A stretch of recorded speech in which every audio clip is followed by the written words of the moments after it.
교통사고를 수습하기 위해 도로에 나와 있다가 고속버스가 덮치면서 2명이 목숨까지 잃게 된 사고 어제 전해드렸는데요.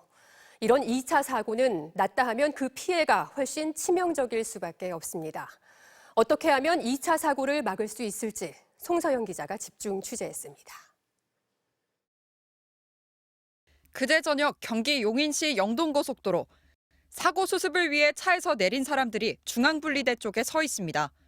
약 10분 뒤 한 고속버스가 사고 현장을 피해 방향을 틀다가 어이없이 사람들을 덮칩니다. 2명이 숨지고 1명이 다쳤습니다. 지난해 5월 남해고속도로 창원분기점 인근에서도 뒤따르던 승용차가 현장을 정리하던 사고 차량 운전자와 작업자를 치어 2명 모두 숨졌습니다. 이처럼 치명적 피해를 부르는 2차 사고. 최근 3년간 고속도로에서 발생한 2차 사고 사망자는 85명, 치사율은 56%에 달합니다. 사고가 낫다 하면 절반 이상 사망자가 발생한다는 건데 일반 교통사고 치사율 8.3%보다 무려 7배나 높습니다. 이런 참사를 막으려면 사고 현장을 지나는 운전자들의 전방 주시가 무엇보다 중요합니다. 시속 100km로 고속도로를 달리는 상황을 가정한 한국도로공사의 실험 영상. 갑자기 앞에 고장 차량과 사람들이 나타나자 차선을 바꿔 현장을 피합니다. 하지만 상황을 인지하기까지 3초 이상 걸리면 급히 방향을 틀어도 차량과 사람들을 들이받고 맙니다.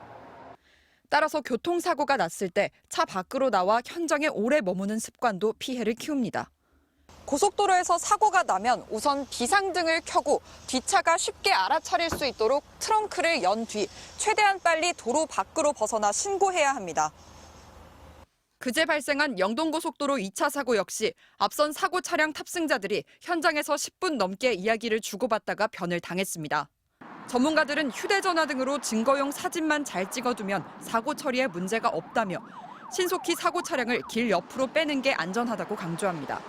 반드시 현장 보존이 필요한 것은 아닙니다. 블랙박스나 또는 핸드폰으로 촬영된 증거 현장 사진 등을 토대로 해서 교통사고 조사가 이루어질 수 있습니다. 또 평소 형광조끼를 차량에 구비해 야간 사고 발생 시 착용하면 2차 사고 방지에 도움이 된다고 덧붙였습니다. MBC 뉴스 송서영입니다.